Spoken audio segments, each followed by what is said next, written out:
The great British summertime. As the days lengthen and we emerge from winter hibernation, something happens to us. Traditional British reserve is packed away, and out come sun-worshipping, pleasure-seeking party people, determined to shake things up and live a little differently, for a few weeks at least. Once you get a bit of sunshine in May, all the girls are in very short skirts, and, pulling down their tops to get some sun. The minute that happened in 1967, and there was just this kind of explosion of color and fashion. 67 was the summer when young people cast off the cloaks of convention and threw themselves into social, sexual, and pharmacological revolution, which shook society to its very foundations. The summer of 67 will forever be known as the summer of love. It was like all the rules came off, the brakes were off, and everybody went for it. And of course that frightened parents who saw their sons and daughters wearing really weird clothes and smoking dope and all the rest of it. It represents Carnaby Street, it represents All You Need Is Love and the Beatles, the opening of Radio 1. Just a lovely summer. There was a lot of love around. It was just a beautiful time to be, baby. It was such a beautiful place to be. All my years were summers of love, so I don't have to worry about 67. That was just in the middle somewhere.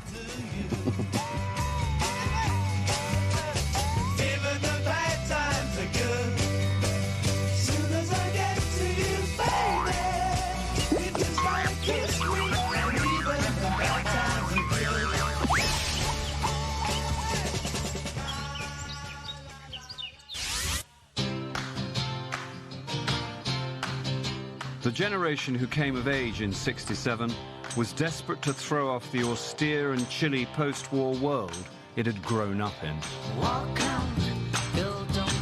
There was no freshness, and there was really depression. There was no colour visually. Whether you had money or you didn't have money, you had your 2 ounces of cheese a week and 1 egg, and you were, this was a big deal. By 1967, a real sense of optimism set in as young people at last had money in their pockets, time on their hands, and an overwhelming desire to break with the past. I wanted to be an artist. I was told I couldn't be an artist. I wanted to fall in love with people without getting married. I couldn't do that. I wanted to fall in love without having children. I couldn't do that. I mean, all the obligations on young people, I felt at that time, was to follow this very restricted, orthodox, imprisoning type of existence. Growing up in a Christian background that offered no gateway to the inner world, one would have to become an outsider. Much to the great pain and suffering of our parents, we would leave home. Things were moving at 2 speeds, really, in Britain. Businessmen still wore bowler hats and carried umbrellas. And yet youth, for the first time in Britain, had some money, and they were spending it on themselves in a very hedonistic way. A youthquake was about to hit Britain. Fueled by money and a newly found hedonism, it would shake up every aspect of social, sexual, and cultural life. The explosion that happened was right across all the art. It was in fashion, it was in music, painting, sculpture, and every expression, cultural expression.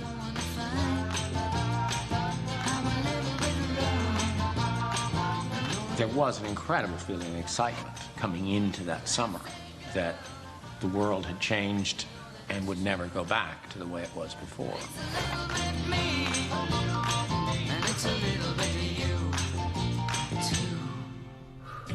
This new rebellious youth movement, determined to challenge all that had gone before, took inspiration from West Coast America, where hippies had turned against convention and materialism and gone in search of alternative lifestyles. San Francisco was the epicenter of the hippie movement. Here, the spirit of the summer of love was literally wafting in the air. Ex-Harvard academic Timothy Leary was the Pied Piper of the hippie movement, encouraging people to turn their backs on the old order. turn on, tune in, and drop out. There was a feeling that anything was possible, that things were not going to remain as they had been. You know, 2 kids in a house and a washing machine wasn't going to be satisfying anymore. It's no accident that the hippie movement needed that era of relative financial prosperity to function in. There was enough around that you could indulge in leading a different life.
Forces, and we were part of the movement.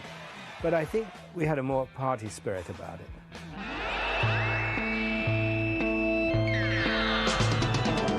The British Summer of Love's coming out ball was the 14-hour Technicolor Dream held at the Alexandra Palace in North London. Emily tries but misunderstands. This spectacular all-night rave was organised by a pioneering group of British hippies to promote love and peace. They did have a helter-skelter going down with coconut mats down in the centre of it. It was sort of like a combination between a circus, a music hall, a rock gig, and, you know, a bit of theatre as well. It was all in there.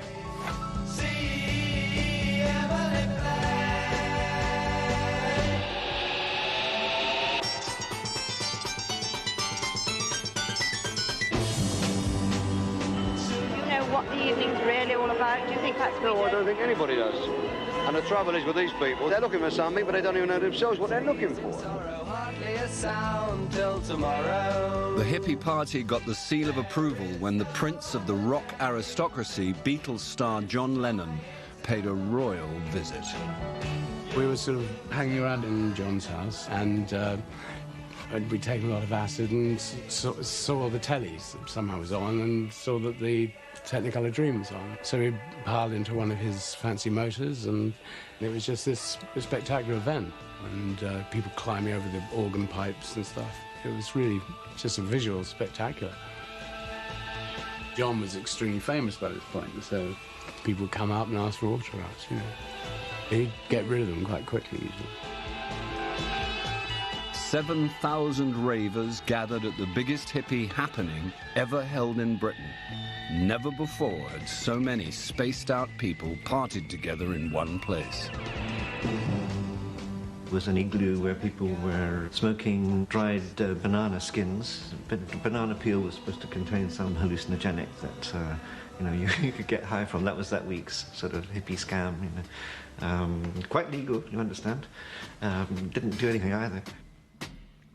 I'm just mad about when the story broke that I was considered to be singing about rolling dried banana skins into a joint and getting high on banana skins, we laughed. Of course it wasn't about that. But it caught on so huge that millions of young people were trying it. I wrote this song about being cool and laid back and mellow. Lay back. Don't get so serious. Cool out. Smoke some marijuana.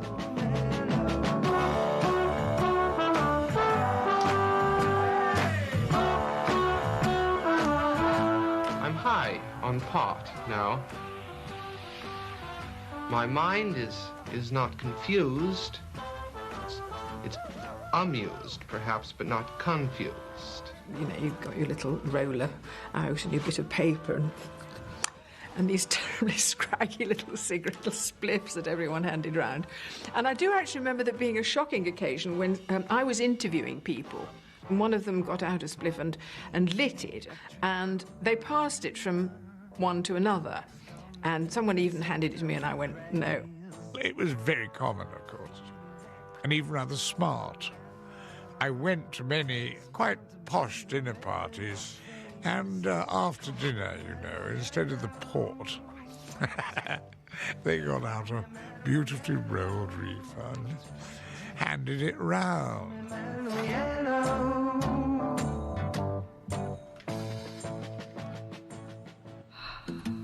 The tranquilizing effects of marijuana cast a soporific spell on the hippie culture as young bohemians passed joints like peace pipes. Pot became very crucial and important to us in the hippie movement because it was an element of opening your mind, casting off old ideologies. And smoking pot was fun, but it was also part of that spiritual experience. Tell you why it's all too beautiful. Although everyone seemed to be smoking marijuana, its use was still illegal and severely penalized. In an attempt to relax the law, 5,000 people rolled up to a legalized pot rally in Hyde Park on the 16th of July. It seemed to be an act of a repressive establishment to continue to illegalize a drug that became associated with the hippie movement. So it was something which you could kind of pin an energy and a focus on. A week later, a petition appeared in the Times presenting the opinion that the law against marijuana is immoral in principle and unworkable in practice. When I heard about it, I signed it, which many people did who later regretted it as they became more respectable. At the time, nobody knew about any possible long-term effects of marijuana, and the petition was signed by an extraordinary list of some of the most prominent members of British society, including a brain specialist, a pharmacologist, a Labour MP, artists, writers, musicians, and the man who discovered DNA. I think legalizing pot was important, A, because so many people smoked it, and B, because they were drugs for pleasure. They were drugs for having hallucinations. I didn't mind LSD too much either. One pill makes you larger. If pot was the bread and butter of hippiedom, the highly potent hallucinogenic drug LSD was the caviar, offering those who took it a psychedelic magic carpet ride away from reality. Is this like the last time you had it? No, How is it different then? because that was red. The first time was red, and the second time was silver. Chasing rabbits. Acid had hit British shores 2 years earlier, and by 1967 it had become widely available in London, where fashionable musicians and artists were open to experimenting with its mind-altering effects. Paul, how often have you taken LSD? Well, 4 times. Don't you believe that this was a matter which you should have kept private? Yes, but to say it, you know, is only to tell the truth. I'm telling the truth, you know. I don't know what everyone's so angry about. Every trip is different, but to actually enter this inner world, you find an amazing connection between everything. In looking at the flower becomes all flowers. It becomes the high spirit being of all flowers. It almost speaks to you, and then you realize you are the flower. Just had some kind of mushroom, and your mind is moving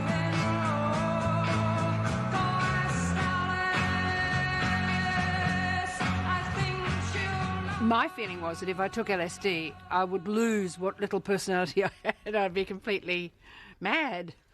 And a lot of the people I knew who used LSD did themselves some harm doing it. We knew it was powerful. I can remember someone saying to me, oh, I was offered LSD, so I took it, and I thought, oh, it's not doing anything to me at all. I just feel like I usually do. And then I opened the fridge door and everything in the fridge was singing. As bohemians dropped acid like there was no tomorrow, the psychedelic experience came to define the sights and sounds of the summer of love. One psychedelic musical masterpiece held the summer top spot for 6 weeks, achieved worldwide sales of 6 million, and became Britain's most played record ever. We skip the light fandango. But does anyone know what a whiter shade of pale means? There were all these images thrown at you. By the end of it, you could have a different meaning from when you started listening to it. It was a wonderful song, and it's still a wonderful song, and I still don't know what it's about. No. Do you? I heard something which was a trigger for a flow of consciousness. So it triggered off a bunch of ideas, a stream of ideas. When we call out for love, dream. It was someone trying to say, God, that person looks a bit funny. Look a bit pale. Yeah, they were just trying to say, don't look well. That person doesn't look very well. And jumbling their words up.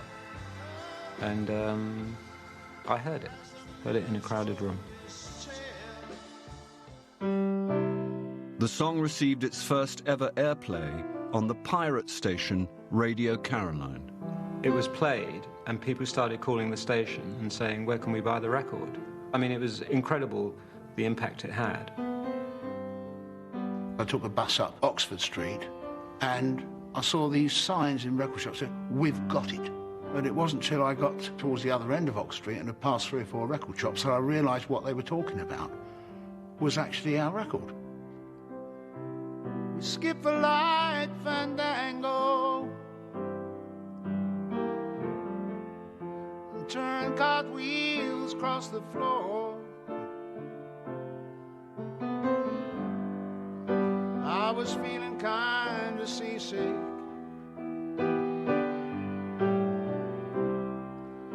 but the crowd called out for more.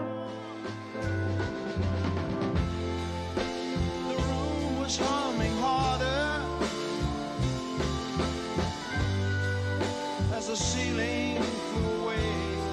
Pirate radio gave a voice to all this, and because we were out in international waters, we couldn't be controlled. And governments like to control things, you know, and they like people to turn up to work, pay their mortgage, keep to the speed limit, and not cause too much trouble. And here was these ships out in the ocean, stirring up a whole load of revolution and youthful energy and excitement. This is Radio Caroline on 199, England's first commercial radio station. 7 converted fishing trawlers broadcast illegally off the British coast in a buccaneering attempt to break the BBC's monopoly on radio transmission. The pirate DJs played the music they wanted to the young generation. Kids were all listening to us because would they rather have the Beatles or the Northern Dance Orchestra? And some younger people broadcasting to younger people, like, as in those days I was. You know, I was 21 years old. And we were all learning our trade out there. That was the great thing about it. You know, that was the exciting thing. Because you couldn't get a job at the BBC if you were below about 35 or 40. The BBC was presented by middle-aged people reading from scripts. There was no excitement to it, there's no spontaneity to it. They wouldn't play Bob Dylan's Like a Rolling Stone because it was 6 minutes long. Pirate radio would do all of those things. There were just no rules. I was passionately interested in the music of my times. Could we hear it on the BBC? No, we had to listen to the Pirates. Transmitting from 160-foot masts, the pirates hijacked the airwaves and reached tens of millions across the country who tuned in to hear the latest sounds. Once you had portable radios, you could take a radio around with you and listen to pop music on your radio. And I think the pirate radio pioneers, really, were part of that rock and roll spirit of being, you know, very anti-establishment in their own way. The hippie movement as such was happening in London. It hadn't really got outside London very much, but the music was able to spread it much further. As the soundtracks of youth and rebellion buzzed through the British countryside, the government became increasingly perturbed by the pop pirates. The ability to broadcast is such a powerful tool. You know, it's so threatening to a government that, you know, you're going to try and stop it. Tony Benn, as Postmaster General, it became an obsession with him to get rid of the pirates. He'd be wide-eyed on TV saying, "We've got to put a stop to this rebellious broadcasting." They're stealing the copyright and paying no money for it. They're playing records that musicians have recorded and giving them no money for it.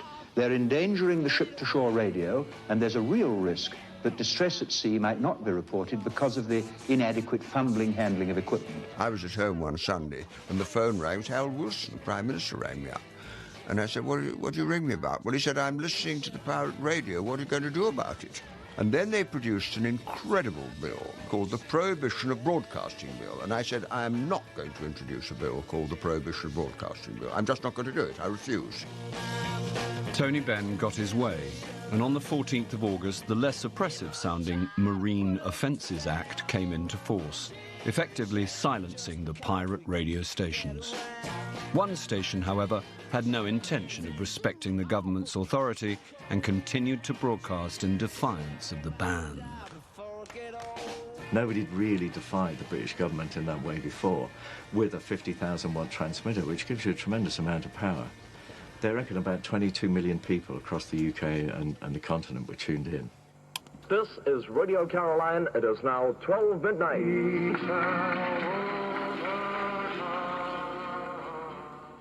We want to say welcome to the new phase of broadcasting from Caroline. I want you to remember something. That is, a station that belongs to you and is right cannot ever be taken away from you. And there are a lot of people... We thought, what would be the first record that we should play to sum up the times of 1967, to sum up what Caroline stood for? And it was no contest, really. We played All You Need Is Love at midnight.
In the spring, the contraceptive pill was finally declared safe for use. It unlocked the floodgates, sweeping away sexual repression on a tidal wave of estrogen. Now everybody could do it without fear of the consequences. That was a really major, transforming event. I grew up in a generation which was pretty kept in the dark by our mother's generation, who didn't want us to know about sex because if we knew, we'd do it. There you are, in the corner. No, it's Free love might have been at the core of the hippie message, but was it free for all? Free love? It means no inhibitions. It means if you fancy somebody, you do it. And, of course, they did it en masse at rock festivals and so on. All over the floor there are bottoms going up there. Well, I don't mind.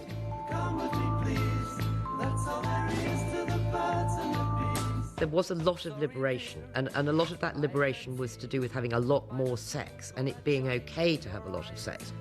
But what happened was that sex was sort of expected, and that if you didn't do it, then you became a straight if you weren't prepared to put out. So in fact, women were in a kind of double jeopardy within this, because the liberation was not really about equality for them. It was a charter for womanizers because they had more pussy than they could shake a stick at, if you follow me.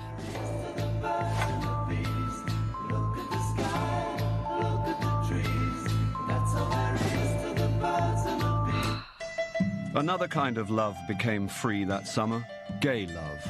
Sex between men over the age of 21 was legalized with the Sexual Offences Bill in July.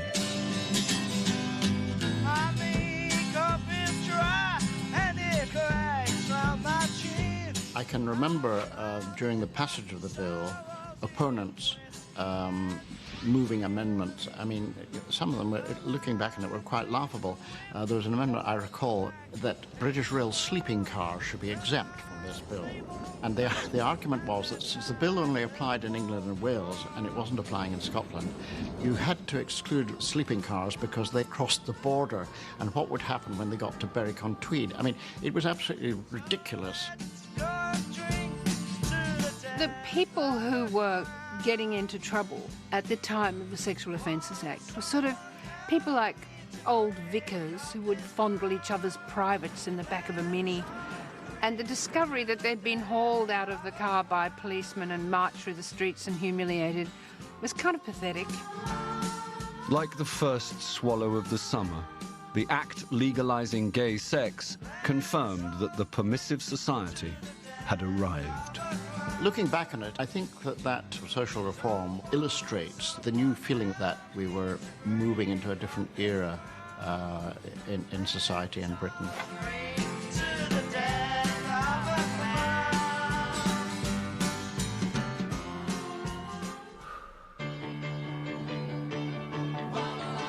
If there was a personification of unfettered sexual freedom, it was the Rolling Stones.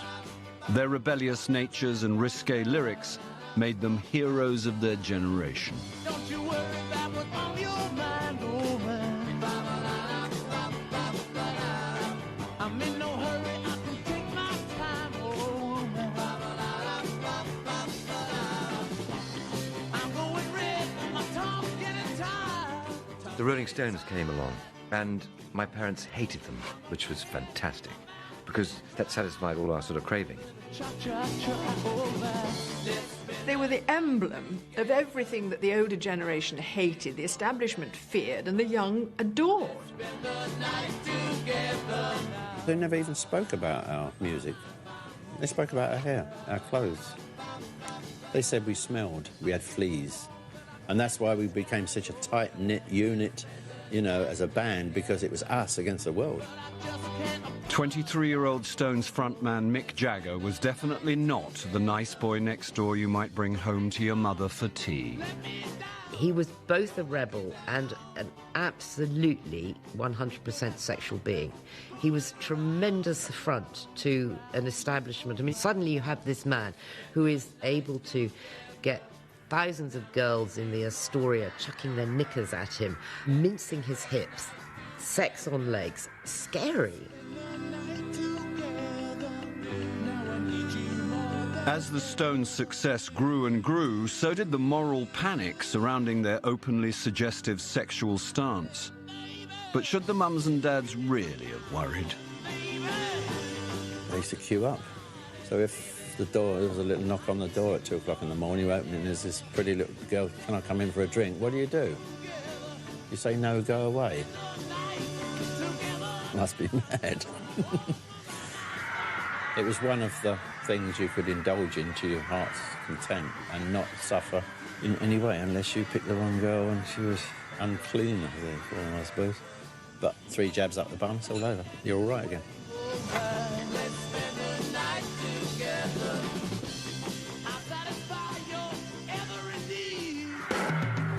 With millions of young people caught in their thrall, it was only a matter of time before the rock gods would be targeted by the establishment, who started sniffing around for something to pin on them. Every band that was around had taken uppers, pop pills or something.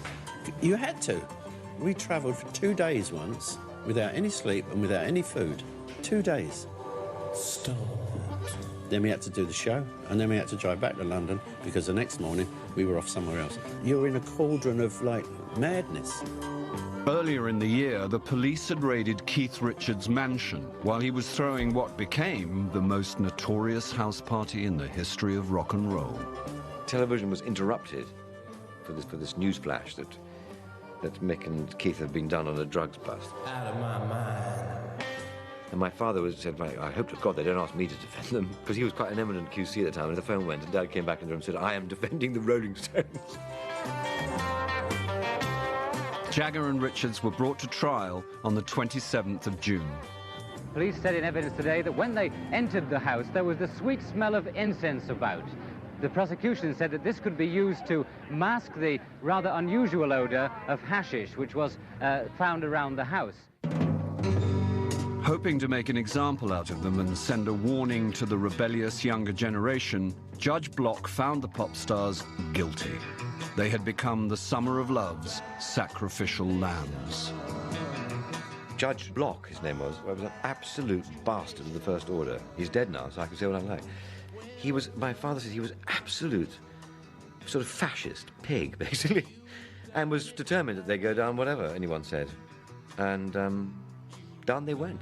Oh, when they got found guilty, we were devastated because Keith got a year and Mick got 3 months, so we thought, end of touring, maybe the end of the band.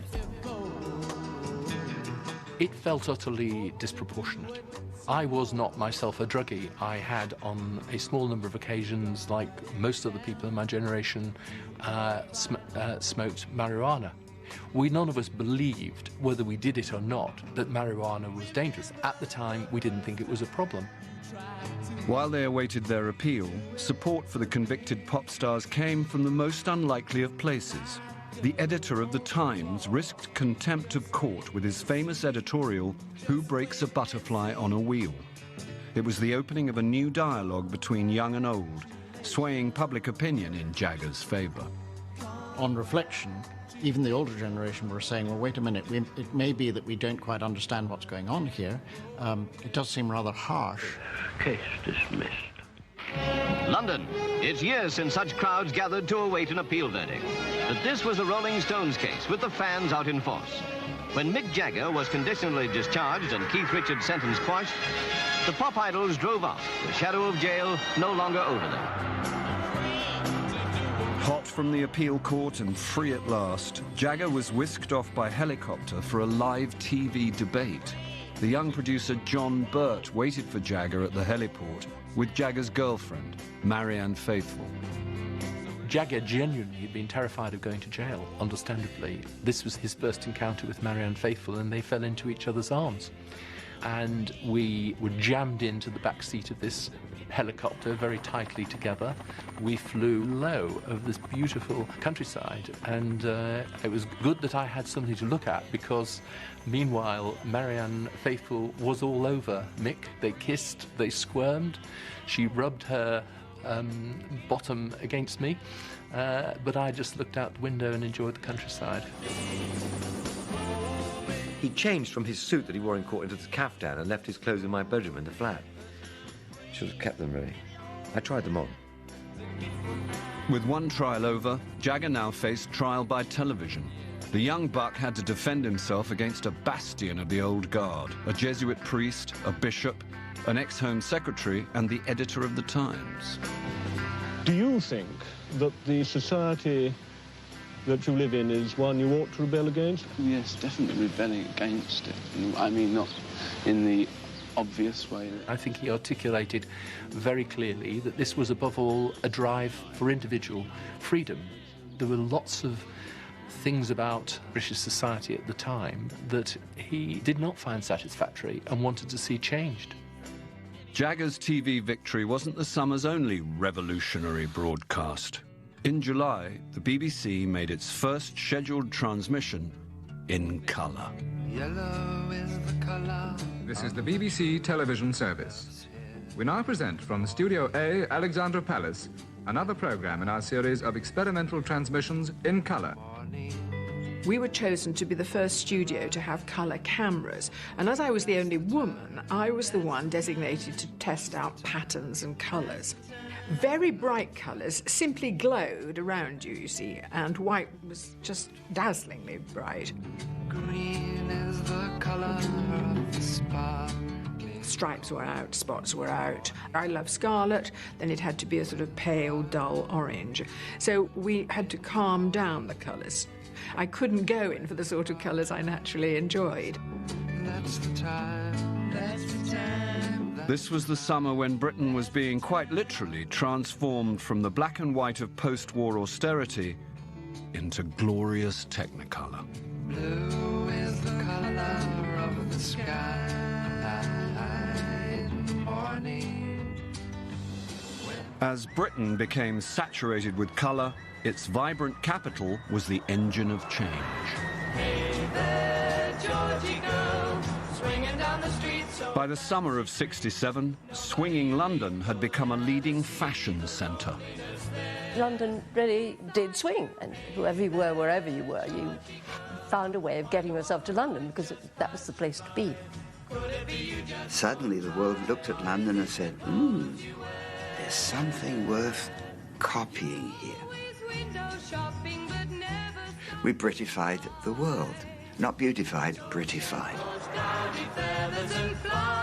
You could be walking along Kensington High Street or through the park on a summer's day in 1967 and you'd just fall into conversation with someone because their clothes told you a whole batch of things about them. You were immediately knew that you would be anti-this, anti-that, anti-that, pro-this, pro-this, pro-that. Clothing was like wearing a badge. Experimenting with clothing and styles was now open to all. Young men grew out their hair as a symbol of youthful rebellion against their father's short back and sides. Instead of having these really cruel, nasty haircuts, like crew cuts and brush cuts, and suddenly they were flowing, as if they'd become angels. They looked wonderful. It was a great time for girls like me. The alternative male, a feminine style male, wasn't necessarily gay, but was exploring a part that males had not been allowed to explore.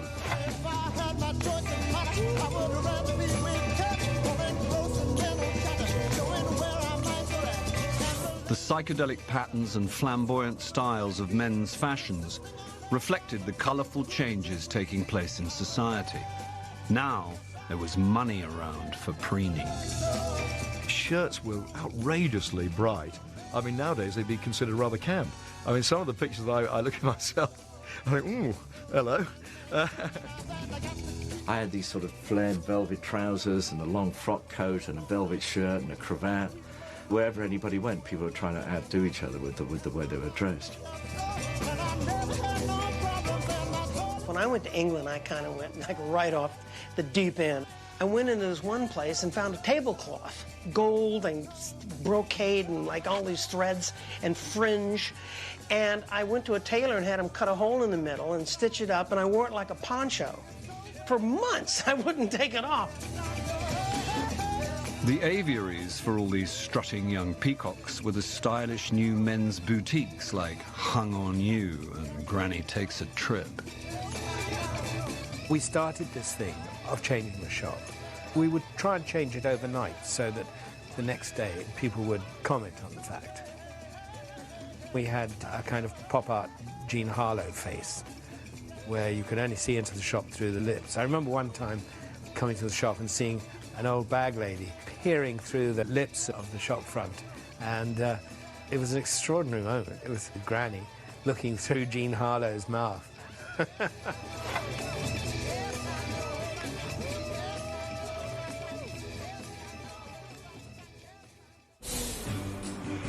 Super trendy women's boutiques also came to dominate the high street during the summer of love.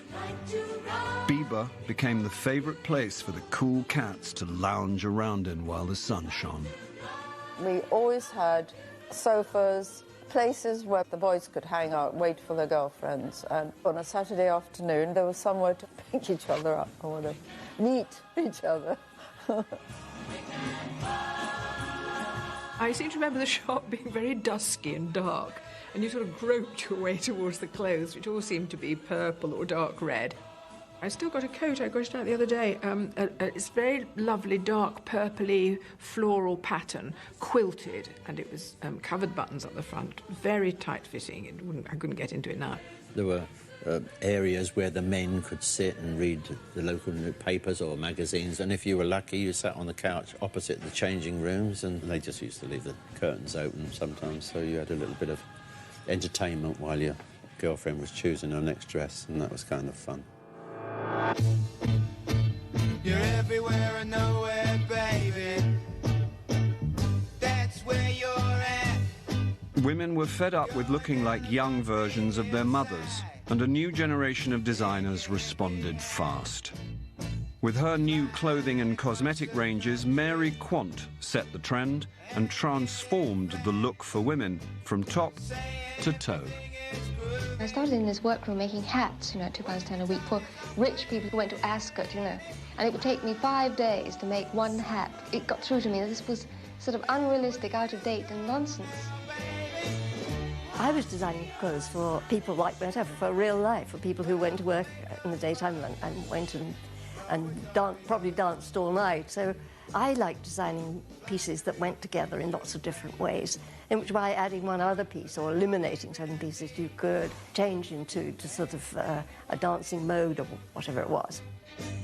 Only nothing's for free. Lives are gonna get you someday. Just wait and see. So open up your beach umbrella. One man's handiwork with scissors and a hairdryer revolutionized women's hair, and the look was complete. Vidal Sassoon's bob cut, perfected on Mary Quant, defined the age. The liberation was a superb haircut, which a shop girl, a nurse, a teacher could save a few shillings a week and once a month have a great haircut. Once you'd had Vidal Sassoon cut your hair, you could just stick your head under a cold tap on a beach, and when it dried, you shook your head and it fell back into these marvellous shapes. Anything that was superfluous, we got rid of. Mary did the same thing with clothes. The boys watch the girls while the... I liked the focus on legs, and I wanted clothes that were very short skirts. And quickly found that so did everybody else, and if I didn't make them short enough, they shortened them even more. As the costs of the latest designs were falling, the skirt hems were rising. By the summer of '67, London girls were showing more naked flesh than ever before. Mary Quant named her new skirt after another colossus of British design. The miniskirt caused a sensation. I loved it. It was great. I still do like it. Nothing changes there. It was only sort of dirty old workmen that were in the manhole that were going, whoa! They're making music to watch girls by. Did I notice the miniskirt? Are you nuts?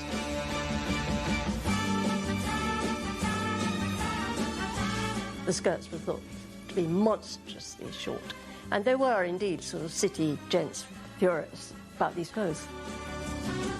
It was considered really outrageous to show that much leg and to even hint that you had a bottom that might be revealed. And when I did it on television, I got a letter from someone who said, "I think it's a scandal. 3 million people saw your bottom last night." One or two of my male friends said that the miniskirt wasn't any kind of liberation because you had to wear tights. There was what they called less access. There was no space anymore for a woman who had hips and thighs and breasts and hair, underarms and on legs and so forth. What happened was that the woman was driven out. She was replaced by the girl, and life for womanly women who had big bosoms and big bottoms was unbearable. 'Cause you're all things bright and beautiful to me, girl. A 17-year-old Neasden girl personified this style. Twiggy was the face of 1967. All things bright and beautiful. Twiggy is divine. Twiggy has the most extraordinary eyes, the most wonderful legs, and an extraordinary charm. And she suddenly appeared on the scene as a unique creature. She's very much a picture of the time. And I would. Twiggy was typical physically of that generation. There were war babies who ate really boring food like boiled cabbage and boiled potatoes and had very minimal protein. They were in incredible shape, a designer's dream. Britain fell in love with Twiggy, and her boyfriend manager Justin de Villeneuve had higher ambitions for her. In July, he took her on her first transatlantic trip to see if she could conquer America. It was such an enormous reception, it actually frightened Twigs, because when we arrived at New York, the whole airport people had come to see this phenomenon, and we did a press conference, but they asked such mad questions. You know, what did you have for breakfast? I think they were looking at this skinny model, couldn't work it. What did you have for breakfast? What do you consider to be the most important contribution of your sudden popularity?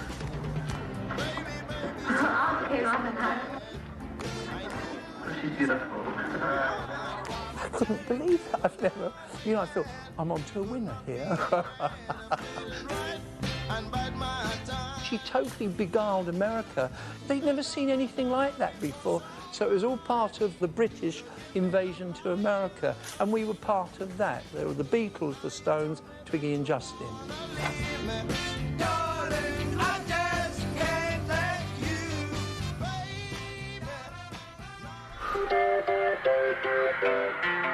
The American response to the British talent invasion was rapid. In June, the Monkees, Hollywood's carefully created version of the Beatles, arrived on our shores for their first UK tour.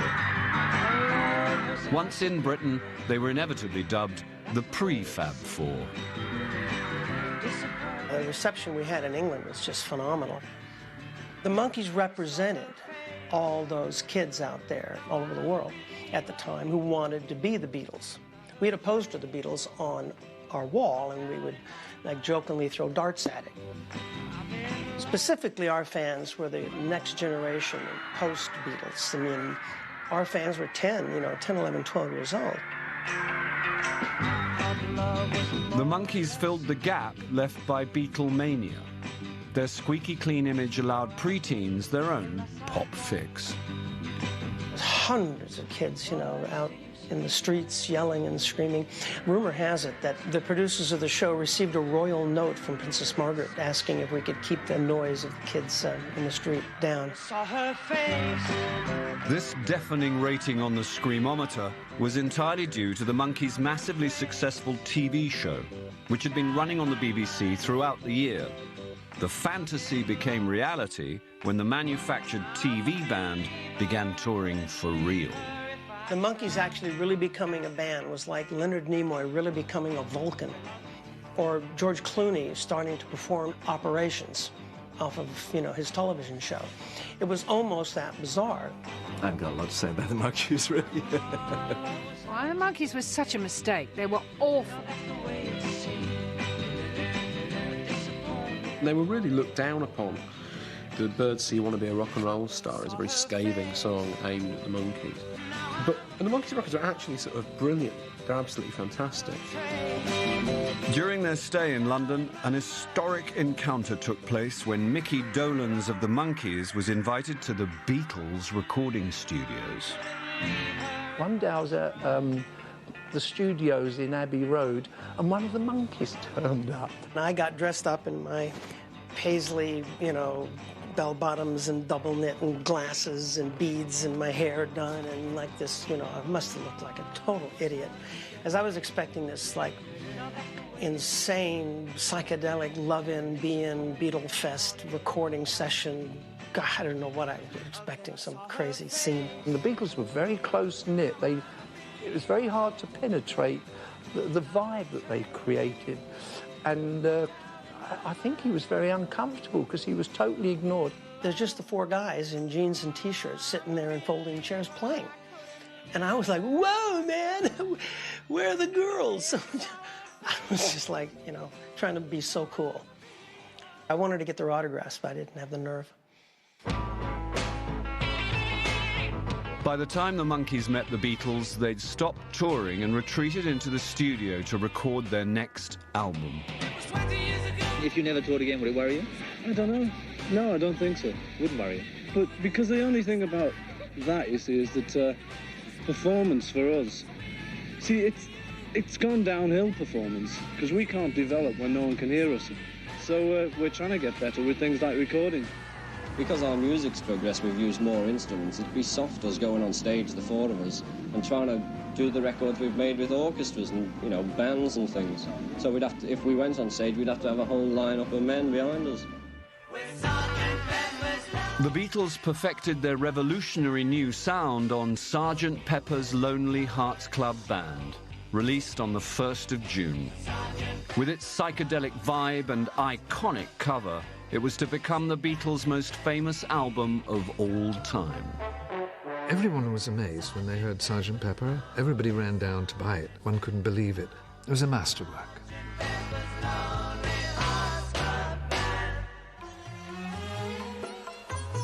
In August, the Beatles left London for a summer break in Wales, following their newly adopted spiritual guru, the Maharishi Mahesh Yogi. The hippie quest for enlightenment and alternative living had led, via LSD, to the meditation offered by Eastern philosophies. When I saw the Beatles going down to Wales on the news, it occurred to me I'll call me pals up and see what's going on. And one of Maharishi's aides came down to see me and invited me to meet him. And he initiated me. Although we had known about meditation before, especially George and I, now we had the practical understanding. Now we could stand up and say, give the drugs a rest, meditation's the way. The Beatles' flirtation with the Maharishi was emblematic of the time, as a surge of young people abandoned their Christian upbringings and sought enlightenment of their own. We went looking for a more complete, more serene, more powerful way of life. And we all became cultists of one sort or another. There was a tremendous interest in Eastern religions, witchcraft, druids, Stonehenge and flying saucers and ley lines and, dancing gnomes, the whole lot. A dark cloud gathered over the Beatles' holiday retreat with the shocking news of the sudden death of their manager, Brian Epstein, the first of many drugs casualties. The Beatles returned immediately to London for the funeral. The summer's innocence was fading fast.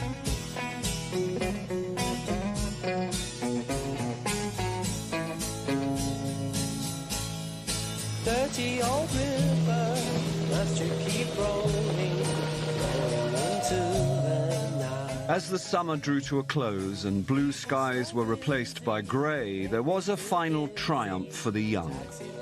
Pop music had become too important to ignore. So the government ordered one of the strongholds of tradition, the BBC, to plug the gap left by the now banished radio pirates.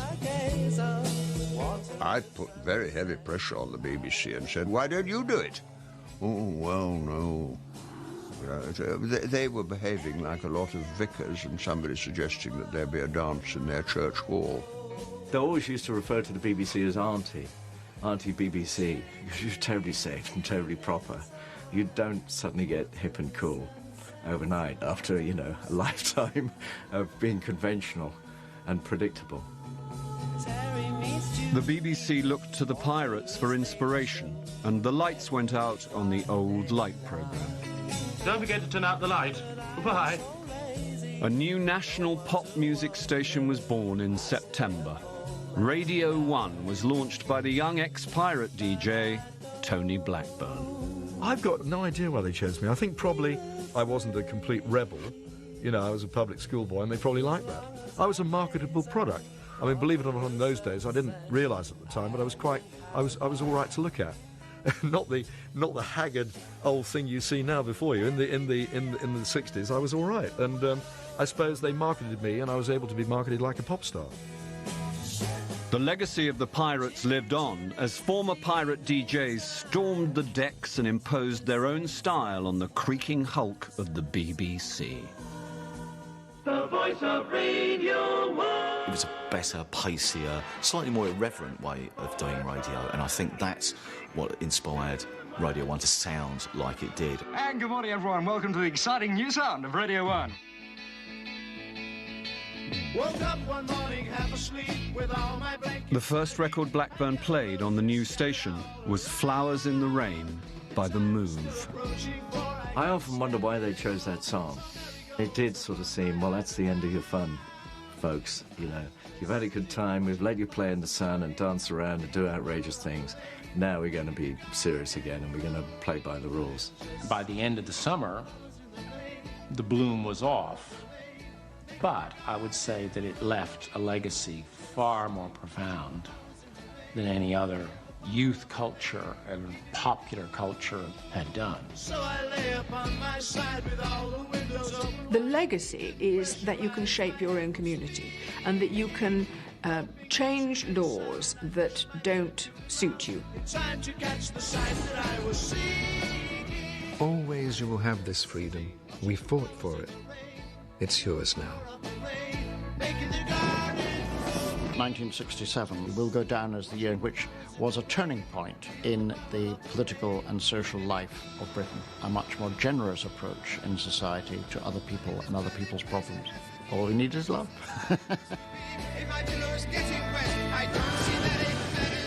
Just for a minute, people forgot about how hard it was to survive in Britain. And they actually tuned in, dropped out, got high.